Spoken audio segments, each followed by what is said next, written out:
Hey everyone, I'm back with a haul and just a little bit of something that one of the comments on my previous video left by somebody. She made a comment about this insert being good for a gift card, and she's right.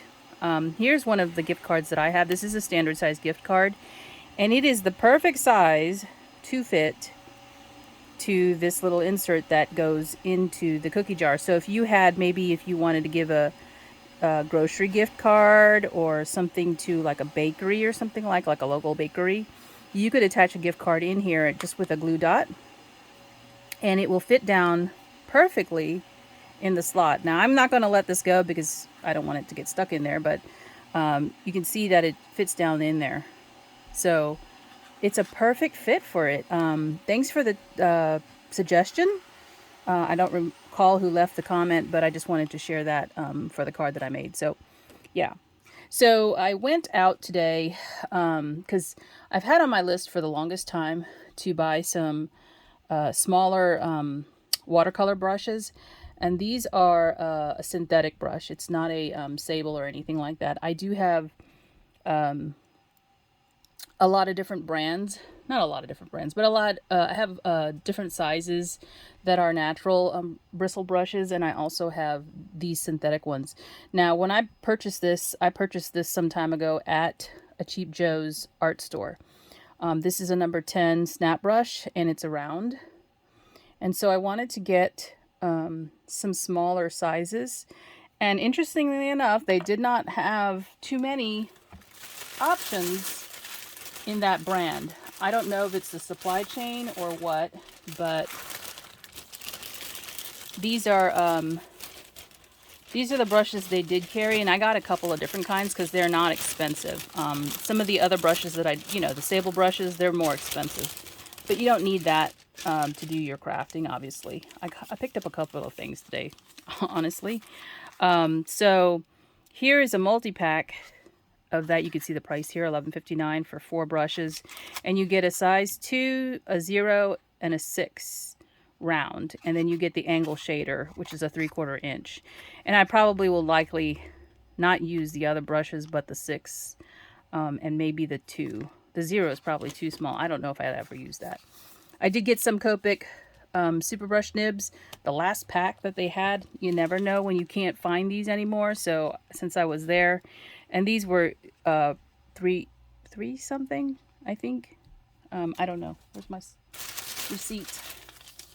The super brush nibs were, oh wow, $8. Wow, $8. Okay, so there's 3 in here, and I like to have some on hand because if I come across a marker that I need to change the nib on, you don't want to not be able to use the color. So always have some on hand just in case. That was expensive. Whew. Okay, I got some jelly roll pens as well, and I will share with you the difference. Okay, these two are glaze pens. This is not a regular white jelly roll pen. It's a glaze pen. I only will be able to show you that if it's on colored paper. So let me see if I can find a colored piece of paper. Scrap piece of paper. One moment, please. See, I have a scrap bin here, but I don't know if it has colored paper in it. Oh yes, here. So it comes with a little ball on there. You just take the ball off. And this is probably gonna, okay. So the white's not coming out. Is this clear glaze? I thought this would be a white glaze. I might have to just kind of scribble it a little bit on it. Oh, as it dries. I don't know if you can see the wetness that it's leaving behind. There you go. See the gloss? It might be a clear gloss. Okay, so I picked up one of these, and I don't know if it is just a gloss or if it's white. You know, we all have white ones, but this one is a glaze. And then they have a black glaze, which I also have. I just wanted a replacement one on hand in case I run out. So this one you would be able to see if I scribble on some. One moment. Ah, not prepared, not prepared. All right, here we go. Ah! You can see my die cut there. There. So you can see that, right? It's shiny. When it dries, it will still be shiny. It will not be a flat, matte look. Okay, so that's a glaze pen. That's in the black. But then I got some others. You see these? Fun ones. Okay, these two are the same because they have the same type of cap. And so I'm assuming, yeah, these are metallic. And it doesn't have the, you know, the name of the color. It's 38950. That's this one. And then this one is 38923. So 50 and 23. So you can see the difference in the shade of the pen. These are metallic, not glitter, but metallic. Okay. And then I have one other one, and this one is one of those Stardust. You could see the little shooting star on the pen. I don't know what color that they call this, but this one was pretty too, so I'm just going to write the number. It's 37952 in case you're going to look it up. And look at that. It is like Stardust, glittery copper. Like, look at that. So they are slightly different from one another, and I thought it would be nice to have all three on hand if I want to do some metallic looking things. Those are the pens. So let's look at the brushes. So I got a bag of brushes here, and they always put them in a little bag so they don't get all messed up. Okay, so let's see. Put these off to the side because these are all the Cheap Joe's brand. Okay, so these are the Snap brand. And I've got a 4 and a 6 in this round here. Yeah, 4 and a 6. I was actually looking for an 8. They didn't have an 8, weirdly enough. And then this one is a 4 in the other barrel. And I don't know exactly what the difference is. Obviously, you can see the color difference. I was looking for, like, I don't know, some information on the actual rounder that I was at, and they didn't have anything, so I don't know. But these white ones are synthetic hair. You can use them with acrylic, watercolor, and tempera paints. So I got some smaller ones. I still didn't get an 8. I'm going to have to look online. I hate to do that, but look online. And then the Cheap Joe's, which is where I was at. It wasn't in Boone, North Carolina, though. They had their own brand of synthetic brushes, and these are nylon.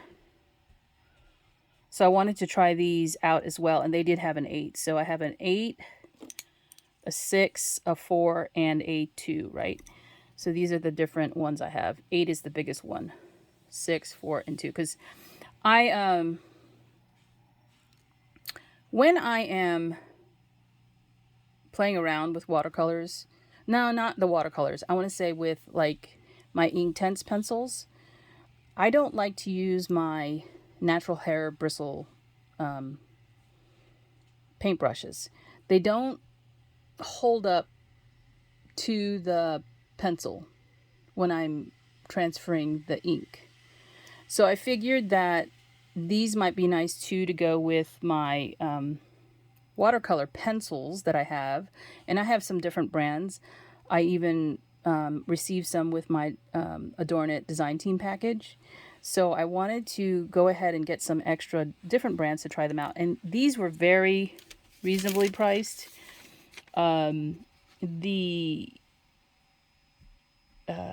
Cheap Joe's ones range from $2 up to, let's see, $3.69. So yeah, they're the 8, which is the largest one, is $369, and then the 2 is like $209. So between 2 and $369. So I mean, this is a, you know, reasonable price. Now, you're probably asking, why not use the water brush? Because they did give you one. They gave me one. I don't know. I've never been partial to these water brushes. Partly because sometimes, well, first of all, the one that they provided is a very fine point. It's fine if you're doing detail work, but you do need I would say, I prefer a broader tip, and I do have that too with some of my other ones. I just don't prefer the water brush. Sometimes you can't control the water that's coming out because it floods it too much, and I don't like that. So I don't prefer water brushes unless I know that that brush is really good. And I actually prefer, there's one brand that I have. It's a Jane Davenport one. They used to sell them at Michael's. And I like that one the best so far. But here's the dried white glaze pen. You see, it is white. It's not clear. Okay. I just want to show you that. You would probably see this much better if I had a dark piece of paper, which of course I can't find. I know I have it. I just can't find it. So those are the brushes. And then I got one other thing. They had this watercolor paper pad on sale. It's a Fabriano 25% cotton paper pad. Now I do have Fabriano in 100% cotton, I believe. But because this was on sale, it's at $19.99, and you get 60 sheets. 60 sheets of 140-pound cold press watercolor paper. And this is made in Italy. It's acid free, so you could still use it for, you know, card making, or if you even wanted to use it for scrapbooking, you could. It's 9 by 12, and you know, it is cold press, not hot press. So it's not a bright white. It's kind of an off-white cream color. So that's something to remember if you are deciding to take this up. But I figured if I didn't like it for watercoloring, I could use it for card bases still. There's no harm there. But this looks like it'll be fun to play with. I'm going to try this out too. I'm just going to cut these down.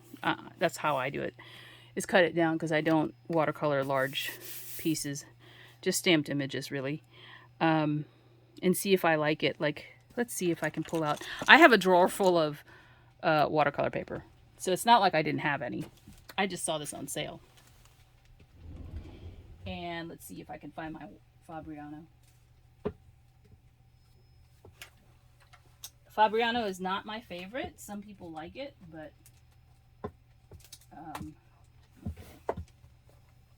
Let's see. Oh my goodness. Sorry guys, I don't know if I'm going to be able to find it for you without... Okay, here we go. So this is the Fabriano I already have. It's a 25... Oh, it's a 25%. Oh, that's hot press. Okay, here we go. Here is the other Fabriano I have. So this is a Fabriano 100%. It's extra white. Some people really like this because it is extra white. So let me show you the... Whoops. Got some watercoloring in there. This is the extra white color that they're talking about. And this is one of those gum pads, so it's actually gummed all the way around, so you don't have to tape it down.